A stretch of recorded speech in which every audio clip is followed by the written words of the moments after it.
मैं आपके सामने आज रूबरू इसलिए हुआ हूँ कि हमारे एक बहुत ही आदरणीय पास्टर जी हैं, अमृतसर से सुखपाल राणा जी। सो आज उनकी एक मैं वीडियो सुन रहा था जो पंजाब के माहौल को लेकर उन्होंने अपलोड की थी।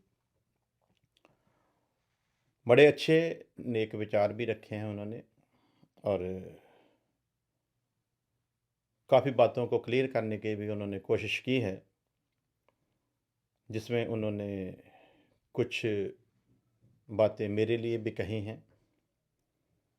सो मुझे उनकी बातों से कोई हर्ट नहीं हुआ, ना ही कोई ऐसी बात है कि मुझको उनकी बातों को सुनकर गुस्सा आया हो। हम सब इंसान हैं और गलती किसी भी इंसान से हो सकती है, चाहे वो छोटा हो या बड़ा हो। और हर इंसान को अपना अपना विचार रखने का अधिकार है। मैंने भी रखा, उन्होंने भी रखा, औरों ने भी, बहुतों ने रखा। ये सारा विवाद जिस बात को लेकर शुरू हुआ, मुझे कुछ दासों पर इसलिए अफसोस है कि उस बात को उन्होंने कम पकड़ा, लेकिन वो जो मेरी जूता उठाने वाली बात है, उसे बड़ा हाईलाइट किया गया। मैंने किसी मनुष्य के बारे में जूता उठाने की बात की है, मैंने परमेश्वर की इंसल्ट नहीं की। मैंने किसी मनुष्य के खिलाफ पाप किया होगा ये बात कहकर, लेकिन परमेश्वर के खिलाफ नहीं। लेकिन जूता उठाने वाली जो बात मैंने की है, वो इसलिए की है क्योंकि वहाँ पर जो गुनाह हुआ है, गलती नहीं उसको कह सकते, वहाँ पर जो गुनाह हुआ है, वो सीधा-सीधा परमेश्वर के खिलाफ हुआ है। तो मुझसे ज़्यादा मोहब्बत करने वाले लोग ये सिद्ध करने में लगे हुए हैं कि एक सेवक को ये बात शोभा नहीं देती, एक सेवक के मुँह से ये बात अच्छी नहीं लगती।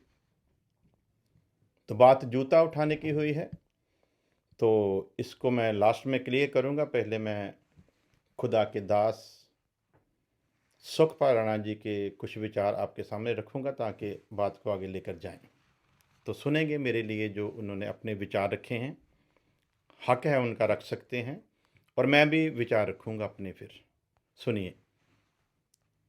अमेरिका के एक पास्टर इकबाल गिल जी, उनकी वीडियो सामने आती है और वो कहते हैं कि मैं अगर वहां होता तो जुत्ती उतारता और जुत्ती फेरता बजिंदर पास्टर को। फिर वो कहता है, वो जो एक औरत है सेक्सी सेक्सी शब्द यूज कर रही थी अपने आप के लिए, मैं सेक्सी हूँ, जवान हूँ, ऐसे करके यूज कर रही थी थोड़े गंदे शब्द। उसके लिए कहता है कि एक वो रंदी खुंदी कसर उन्हें करती हो, बदतमीज औरत, ऐसे करके उन्होंने शब्द यूज किए इकबाल गल पास्टर ने। उसको तो मैं गुत्त पकड़कर बाहर निकाल देता।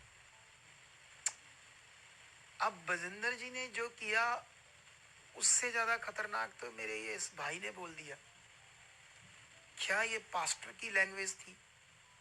क्या इसके शब्दों में अकॉर्डिंग टू बाइबल जैसी ताड़ना है?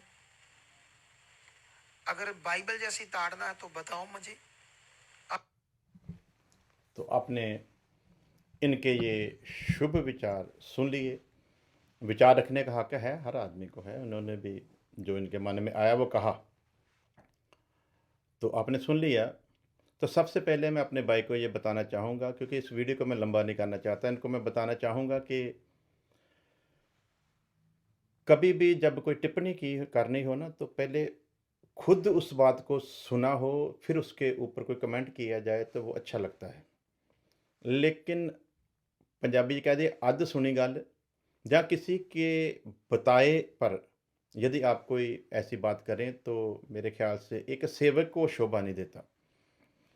तो मैं इस बात को क्लियर ज़रूर करूँगा। पहले जो गुत पकड़ कर निकालने वाली बात है वो मैंने उस औरत के लिए नहीं कही जो स्टेज पर बदतमीजी कर रही थी, पहली बात। दूसरी बात, बहुतों ने मुझको हैरानी है, लोगों को जल्दी है सिर्फ मेरी उस बात के खिलाफ बोलने की। लेकिन मेरी जितनों ने भी वो कमेंट किया ना, जितने भी सेवकों ने, किसी को पता ही नहीं है वो कि वहां पर मैंने बात की क्या है, गुत पकड़ने को खास करके लेकर। तो जिन्होंने मेरे खिलाफ प्रदर्शन भी किया, विरोध भी किया, उन्होंने भी उस बात को पकड़ा। बड़ी हैरानी वाली बात है। तो मैं बताना चाहूंगा, वचन में लिखा है, ये लोग सुनते हुए भी नहीं सुनते, देखते हुए भी नहीं देखते। ये बात आज मैं अपनी आंखों से पूरी होते देख रहा हूँ। तो सबसे पहले सुखपाल राणा जी, भाई हैं आप हमारे, तो आप जरूर पहले उस वीडियो को सुनना कि उसमें शब्द जो कहे गए हैं वो क्या है, क्योंकि आप सेवक हो, आप लोगों को सुनाते हो, इसलिए आपको पहले सुनने की आदत डालनी चाहिए और जैसा सुनाया गया हो वैसा सुनना चाहिए। तो मैं वहां पर दलील दे रहा हूं, खुदा के दासों की गैरत, जो अनख एक सेवक में होनी चाहिए, उसको लेकर मैं वहां पर बता रहा हूं कि खुदा के एक दास ने, मैं अपनी बात नहीं कर रहा कि मैंने, खुदा के एक दास ने 4-5 बार कहा था कि जब आप इबादत में आते हो तो कभी भी किसी का भी फ़ोन जो है वो ऑन नहीं होना चाहिए। आपके फ़ोन की बेल जो है वो बंद होनी चाहिए। उसका रीज़न क्या है? खुदा की हजूरी में जब कोई आ जाता है तो वहाँ पर फिर उससे ज़्यादा इम्पोर्टेंट कुछ नहीं होता। उससे ऊपर भी कुछ नहीं होता। किसी का कोई फ़ोन ख़ास नहीं होता। इसलिए जब भी आप इबादत में आओ, चौकसी के साथ डरते कांपते आओ, और आपके फ़ोन की बेल कभी यहाँ पर बजनी नहीं चाहिए। आपका फ़ोन जहाँ तो बंद करें, जहाँ फिर उसकी बेल बंद करें, और कोई भी फ़ोन सुनेगा नहीं। तो खुदा के दास ने ये 4-5 बार दोहराया था, बावजूद इसके एक ऐसी औरत थी, हर बार उसी का फ़ोन जो था उसकी बेल वहाँ पर होती थी।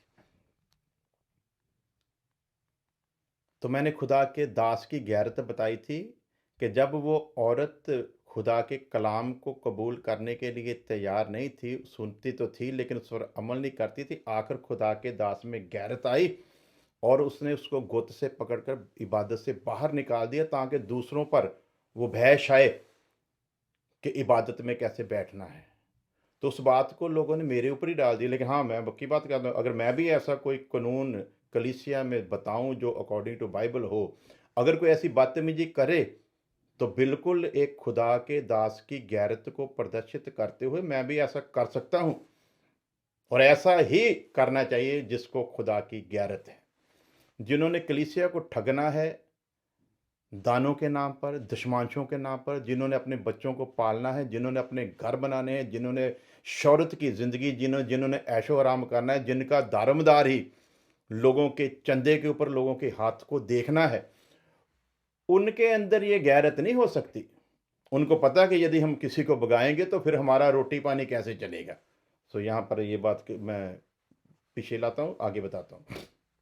पहली बात, मैंने ये बात नहीं कही कि मैंने किसी को गुत्त पकड़कर इबादत से निकाला था। दूसरा, मैंने ये नहीं कहा कि मैं उस औरत को जो वहाँ पर बदतमीजी स्टेज पर कर रही उसको गुत्त से पकड़कर स्टेज से उतार देता, ऐसा मैंने कुछ भी नहीं कहा। पहले आप सुने, और जिन्होंने औरों ने भी सुना हुआ वो भी पहले उसको सुन ले कि मैंने वहाँ पर एक खुदा के बंदे के अंदर जिसमें पवित्र आत्मा है, जिसमें खुदा बसता है, खुदा जैसी ही गैरत होनी चाहिए। खुदावंद खुदा ने कहा था, मूसा इसराइलियों को बोल दे मैं पहाड़ पर उतरने वाला हूं, हदबंदी कर दे।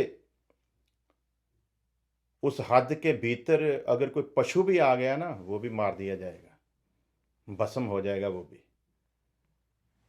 सो खुदा की गैरत जिसको पाखरू मिला है उसके अंदर ऐसे ही होती है। रही बात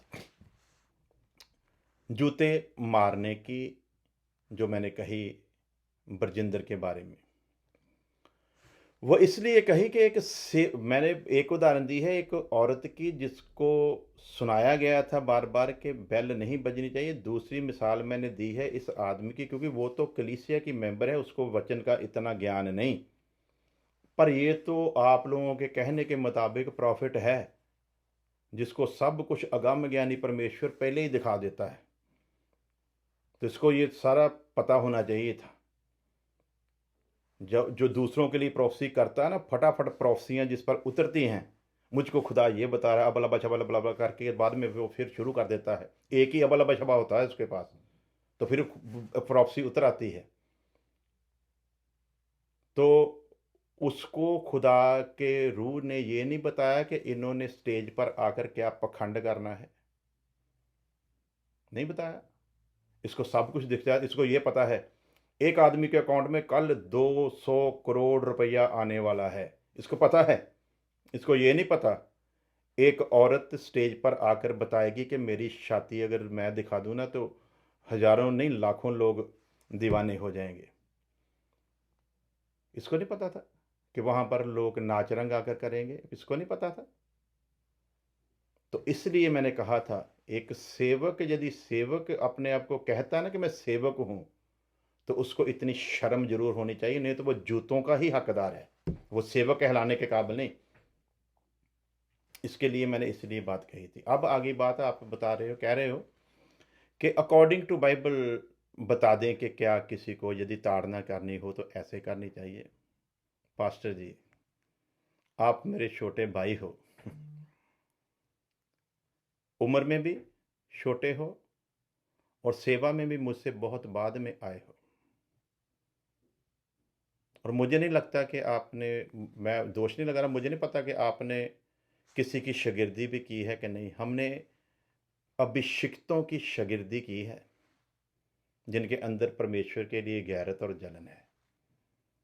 तो आपको मेरा जूती उठाने के ऊपर जो आपने कमेंट किए हैं, मैं आपको बताता हूँ, मैंने तो सिर्फ जूती उठाने की बात की है पास्टर जी। और आप बता रहे हो कि अकॉर्डिंग टू बाइबल बताओ। मैं आपसे पूछता हूँ, मैंने तो जूती उठाने की बात की कि जूती फेरता, आपने तो फेरी थी। आपकी मिनिस्ट्री में जूती फेरी गई थी, वो चाहे आपके द्वारा सीखे हुए लोग हों, चाहे वो आप हों। पंजाबी दी कहावत है ना, जिद्दां दी कोको ते उद्दां दे कोको दे बच्चे। सो ये बुरा ना लगे आपको, मैंने समझाने के लिए कहा कि यदि आपके अंदर धैर्य होता, संयम होता, तो आपके लोगों के अंदर भी होता। तो आप एक और मैं सुनाता हूँ पहले, फिर उसके बाद आगे बढ़ूँगा। कि आप अपनी संयम की बात बता रहे हो वहाँ पर, लेकिन जहाँ पर संयम दिखाना था वहाँ पर आपने दिखाया नहीं। अब रंदी खुंदी कसरो हमारे भाई इकबाल ने निकाल दी। सोचने वाली बात है। वो दूसरों को कहते हैं तुम ऐसे हो वैसे हो, तो खुद सोचो जो उन्होंने शब्द वाली शब्दों को यूज किया, क्या वो एक सेवक के शब्द हैं? मान लो वो गलत है। अरे हमारे चर्च में मैंने कई बार देखा, यहाँ आकर कई परिवार अपने लोगों को लेके आते। पति को एक बार यीशु को गालियां दे रहा था, मुझे गालियां दे रहा था एक बंदा। कई बार इधर आकर गालियां देते, नशे करते, झगड़े करते। हम उन्हें क्षमा करते हैं, ये सोच करके इनको पता नहीं, इनको अभी परमेश्वर के बारे में पता। हाँ जी, आपने बोला ये सोचकर हम क्षमा करते हैं कि इनको पता नहीं। तो पास्टर जी, जब आपके वहाँ पर विवाद हुआ, जब ईंटों की बरसात हुई, जब गालियों की बरसात वहाँ पर हो रही थी, जब लाठियाँ चल रही थी, तब ये संयम कहाँ था? उन्हीं लोगों को, वो उनको तो दिखाना था ना, उनको तो माफ़ी देनी थी। वहाँ पर आप लोगों ने संयम दिखाया नहीं था। तो कृपया मुझसे जवाब मांगने से पहले आप अकॉर्डिंग टू बाइबल बताना कि यदि कोई आप पर ऐसे हमला करने के लिए आए तो जवाब में आपने क्या करना है। और वो सब कुछ जो हो रहा था ना वहाँ पर, वो एक ग्रुप आपके खिलाफ आया हुआ था, खुदा के खिलाफ नहीं। एक गुनाह इंसान इंसान के खिलाफ करता है, एक गुनाह सीधा खुदा के खिलाफ। तो वो तो आपके खिलाफ ही, आप लोगों के साथ ही लड़ने के लिए आए थे। बेशक वहाँ पर आप मसीह के लिए प्रचार करते हो, लेकिन लड़ने आपके साथ ही आए थे। प्रभु यीशु मसीह के खिलाफ कोई पाप नहीं करने आए थे, सीधा सीधा। वो अनजान लोग यदि प्रभु यीशु मसीह के खिलाफ भी पाप करते तो भी उनके लिए माफ़ी थी। लेकिन आप तो उनको भी नहीं पास्टर जी माफ़ कर पाए और आप मुझे पाप का लेसन दे रहे हो। जूता उठाने वाली बात की अगर बात करें ना, तो मैं तो ऐसा ही हूँ। मैं ऐसा ही हूँ और संत पौलुस कुरिन्थियों के खत 4 अध्याय में कहता है, मैं नहीं चाहता कि कोई मेरा न्याय करे। मैं खुद भी अपना न्याय नहीं करता। परमेश्वर मुझको जानता है, मेरे दिल को जानता है। मैं कैसा हूँ उसको जानता है। मैंने किस अणख और किस जलन में वो जूता उठाने वाली बात कही, वो परमेश्वर जानता है और मेरा इंसाफ करेगा। मुझे इंसानों से सर्टिफिकेट लेने की ज़रूरत नहीं कि मुझको क्या बोलना चाहिए और क्या बोलना नहीं चाहिए। मुझको पता है कि मैंने वो क्यों बोला, लेकिन आप वो बताएं जो उसने स्टेज पर किया, जिसके बाद मैं बोला, वो कहाँ तक ठीक था। वो तो प्रोफेसी करने वाला बंदा है ना। आप उसके लिए शब्द इस्तेमाल कर रहे हो अभिषिक्त। दूसरा पॉइंट आपने बोला ना कि ये जो जूता उठाने वाली बात मैंने की, ये अकॉर्डिंग टू बाइबल बताए।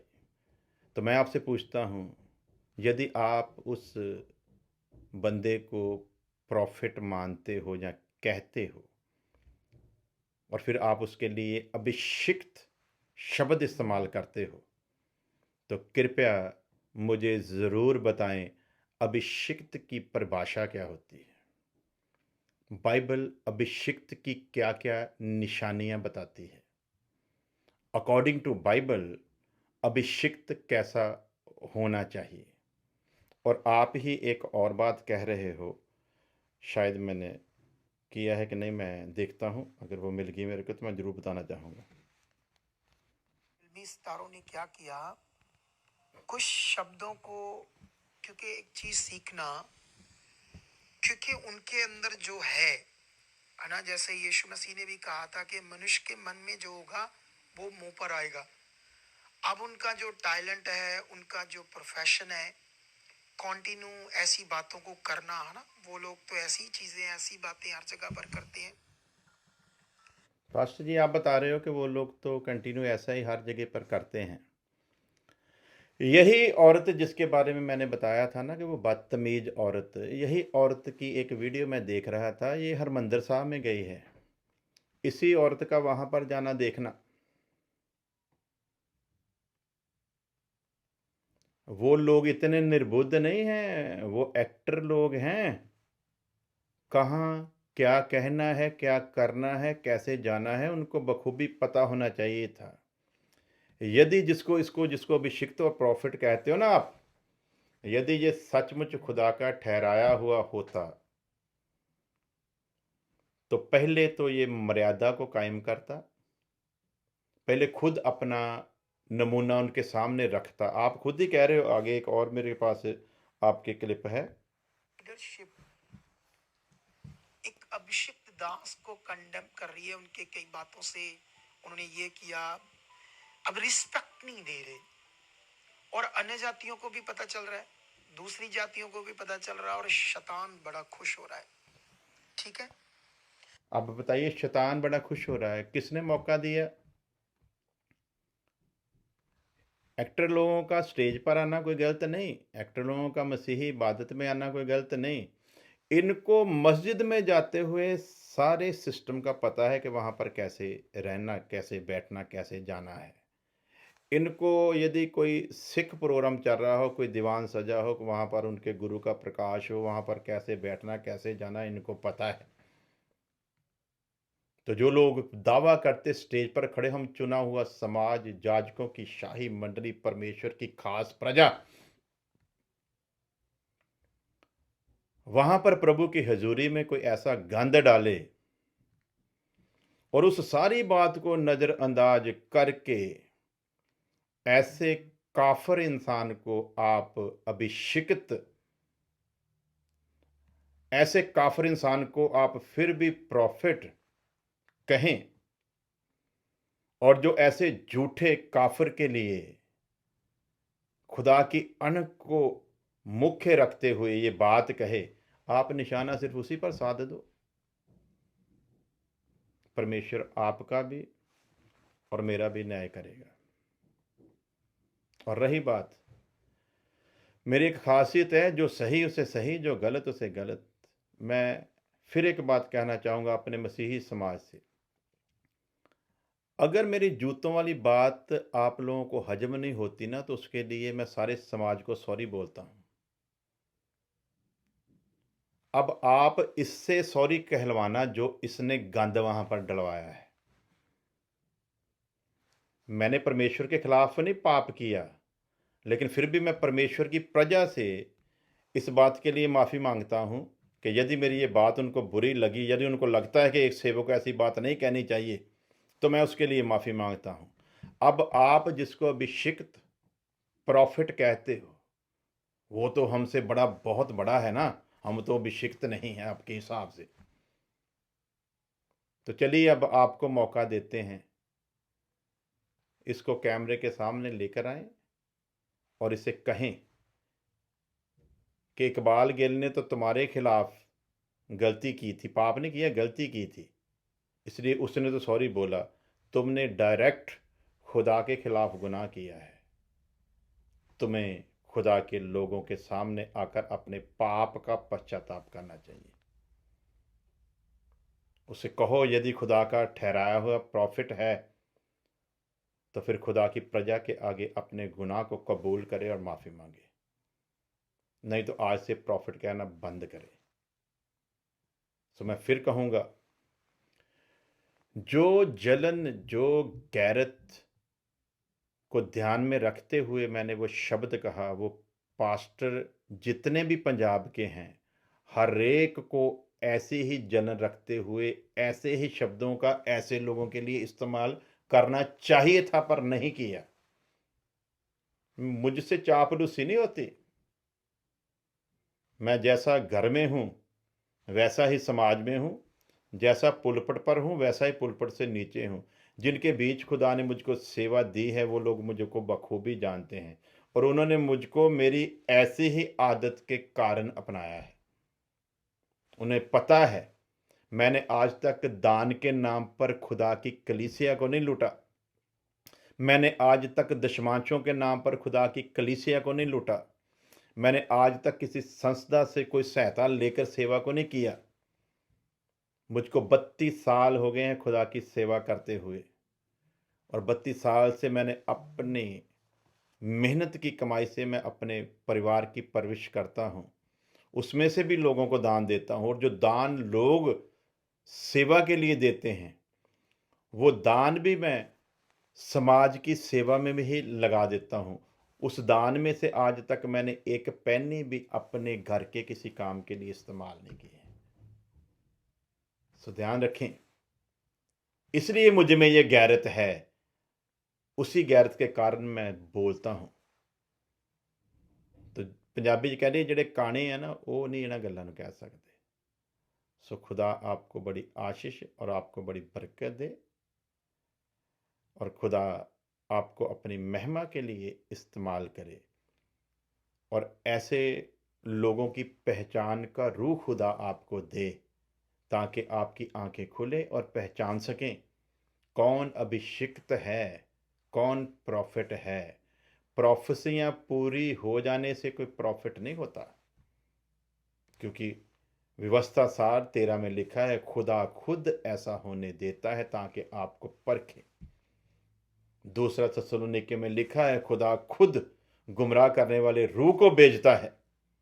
जो लोग उसको अपनी पहचान में अच्छा नहीं मानते, खुदा फिर ऐसे लोगों को गुमराह करने वाले रूह के वश में करता है, और गुमराह करने वाले रूह का यही काम है।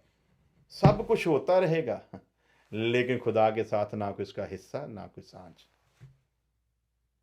सो खुदा आपको बरकत दे, खुदा आपको इस्तेमाल करे, और कृपया आगे से कभी भी किसी पर टिप्पणी करने से पहले किसी की सुनी सुनाई बात पर नहीं, बल्कि खुद बड़े ध्यान से उस बात को सुन लें, फिर कमेंट करना हर एक का अधिकार है। अभी मैंने वीडियो डाला, इसके बाद आपका जवाब देना अधिकार है, आप दे सकते हैं, लेकिन सारी बातों को बराबर सुनकर समझकर। खुदा आपको बड़ी बरकत दे। सारी मसीही कौम को खुदा ऐसा समझ और ऐसा ज्ञान दे कि वो झूठ और सत्य को पहचान सके। वो खुदा के दास की असली गैरत को और इन डुप्लीकेटों को जो मोहब्बत मोहब्बत माफ़ी माफ़ी का ढिंढोरा पीटते हैं, और जब माफ़ी देने का समय आता है तब इनके पास माफ़ी नज़र आती नहीं, इनकी पहचान दे। सबको जय मसीह की।